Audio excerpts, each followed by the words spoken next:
Hi friends, ஆடி மாதம் பிறந்தாலே எல்லோருக்கும் ஒரு உற்சாகம் தாங்க. குலதெய்வம் வழிபாடு, அப்புறம் பார்த்திங்கன்னா அம்மன் கோவில் வழிபாடு எல்லாமே கண்டினியூஸாக வருங்க. அதனால் எல்லாருக்கும் பிடிச்ச மாதம் எதுன்னு பார்த்தீங்கன்னா ஆடி மாதம் தாங்க. இந்த வருஷம் ஆடி மாதம் முதல் வெள்ளியே பார்த்தீங்கன்னா நான் வீட்டில் பூவாடக்காரி வழிபாடும் குலதெய்வம் வழிபாடு தாங்க பண்ணியிருந்தேன். இந்த வீடியோவை ஸ்கிப் பண்ணாமல் லாஸ்ட் எண்டு வரைக்கும் பாருங்கள். அன்றைக்கி ஆடி முதல் வெள்ளி வந்து பார்த்தீங்கன்னா அன்றைக்கி விடியற்காலையே எழுந்து நிலவாசலாம் பெருக்கி கோலெல்லாம் போட்டு வெளியே இருக்கிற விநாயகருக்கு அபிஷேகம்லாம் பண்ணி வெளியே இருக்கிற விநாயகருக்கு ஃபஸ்ட்டு பூஜை பண்ணிட்டுங்க. அன்றைக்கி விடியற்காலையே பார்த்தீங்கன்னா தூரல் நைட்டு ஃபுல்லாக மழை பெஞ்சிட்டே இருந்ததுனால கோலம் சிம்பிளாக தாங்க போட்டுருந்தேன். அதுக்கப்புறம் பார்த்தீங்கன்னா சிம்பிளாக போட்டிருந்த கோலம் அப்பவும் பார்த்தீங்கன்னா தூரையில் நனைஞ்சிச்சு. வெளியே இருக்கிற விநாயகருக்கு அபிஷேகம் பண்ணி பூஜைலாம் பண்ணி முடிச்சுட்டு நிலவாசப்படி எப்போவுமே நான் ஆல்ரெடி வீடியோவில் சொல்லியிருக்கேன், எப்போவுமே நம்ம முதல்ல வணங்கக்கூடிய தெய்வம் வந்து பார்த்திங்கன்னா நிலவாசப்படி தாங்க. நிலவாசப்படி ஏன் வணங்க வேண்டும் சொன்னோம் பார்த்தீங்கன்னா, நம்மளுடைய குலதெய்வங்கள் நம்ம காக்கும் தெய்வம் எப்பவும் நம்மளுடைய நிலவாசப்படி தான் இருக்கும்னு சொல்லுவாங்க.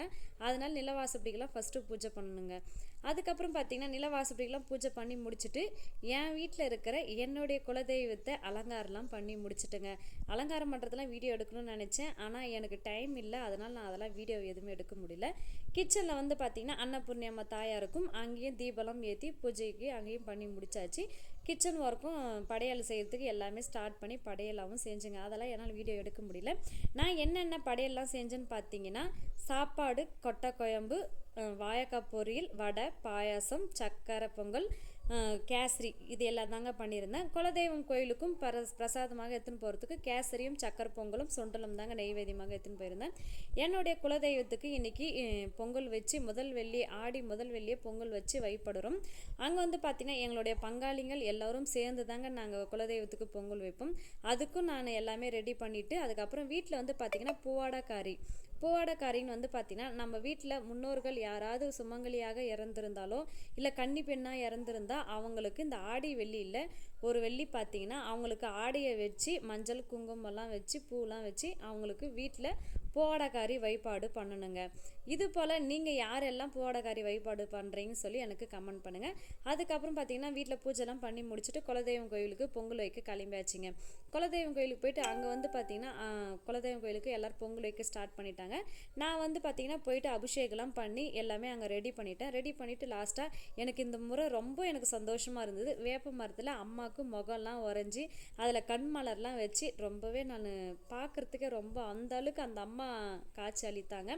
அதுக்கப்புறம் பார்த்தீங்கன்னா எலுமிச்சை மயத்தில் மாலை கவுத்து போடலான்னு சொல்லிட்டு எலுமிச்சை பயம் தாங்க கவுத்துட்டு இருந்தேன். எல்லாருமே பங்காளிங்க எல்லாரும் பொங்கல்லாம் வச்சு அது எல்லாமே ரெடி பண்ணியிருந்தாங்க. நான் மாலை கவுத்து முடித்து 21 பழத்தில் மாலை கவுத்து அம்மாவுக்கு மாலையாக சாழ்த்தணுங்க. எங்களுக்கு இந்த வருஷம் நாங்கள் ஆடி முதல் வெள்ளியே வீட்லேயும் பூவாடக்காரியும் வழிபட்டாச்சு. குலதெய்வம் கோயிலுக்கும் போய் நாங்கள் பொங்கல் வச்சுன்னு வந்தாச்சுங்க. எப்பவுமே நம்மளுடைய எந்த ஒரு கஷ்டம் துன்பம் வந்தாலும் சரிங்க, நம்மளுடைய காக்கும் தெய்வம் யாருன்னு பார்த்தீங்கன்னா நம்மளுடைய குலதெய்வம் தாங்க. குலதெய்வத்துக்கு கண்டிப்பாக வருஷத்துக்கு ஒரு முறையாவது நம்ம குலதெய்வம் கோயிலுக்கு போய் பொங்கல் வச்சு நம்ம அந்த அவங்கவுங்களுக்கு ஒரு குலதெய்வம் இருக்கும், அவங்கவுங்க குலதெய்வத்துக்கு போயிட்டு பொங்கல் வச்சு வழிபடணுங்க. அதுக்கப்புறம் பார்த்திங்கன்னா முடிஞ்சவளுக்கு அமாவாசைக்கு இல்லை பௌர்ணமிக்கு இல்லை மாதத்துக்கு ஒரு முறையாவது குலதெய்வம் கோயிலுக்கு போகலாம். இல்லை எங்களால் அவ்வளோலாம் போக முடியாதுன்றவங்க வருஷத்துக்கு ஒரு முறையாவது போயிட்டு குலதெய்வம் கோயிலுக்கு பொங்கல் வச்சுட்டு வரணுங்க.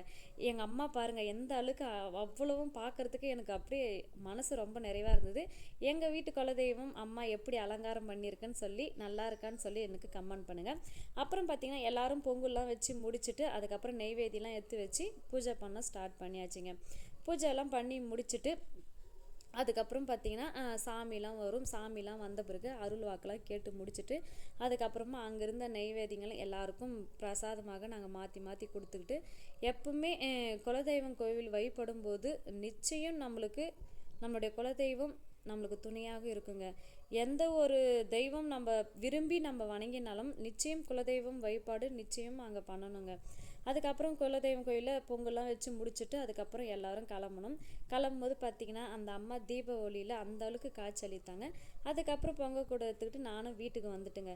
வீட்டுக்கு வந்த உடனே பார்த்திங்கன்னா அந்த அங்கே பார்த்த அந்த அம்மா தரிசனம் வீட்டிலையும் எனக்கு அதே போல் அந்த அம்மாவை தரிசனம் பண்ண மாதிரி இருந்ததுங்க. நீங்கள் யாரெல்லாம் முதல் ஆடி வெள்ளி பூவாடக்காரி வழிபட்டீங்க, குலதெய்வம் வழிபட்டீங்கன்னு சொல்லி எனக்கு கமெண்டில் சொல்லுங்கள். நான் எப்போவுமே குலதெய்வம் கோயிலுக்கு பொங்கல் வச்சுட்டு அங்கேருந்து மாவளுக்கு வீட்டுக்கு எடுத்துன்னு வரும்போது பார்த்திங்கன்னா நான் வீட்டுக்கு வரவே 1/2 அன் ஹவருக்கு மேலே ஆகும். அந்த 1/2 அன் ஹவருக்கு அந்த அம்மா வழுக்கு பார்த்திங்கன்னா அணியாமல் அப்படியே தாங்க நான் பத்திரமா தாங்க எடுத்துகிட்டு வருவேன். அதுவே எனக்கு மனசு ரொம்ப நிறைவாக இருக்கும், அம்மா நம்ம வீட்டுக்கு வந்துட்டாங்கன்னு.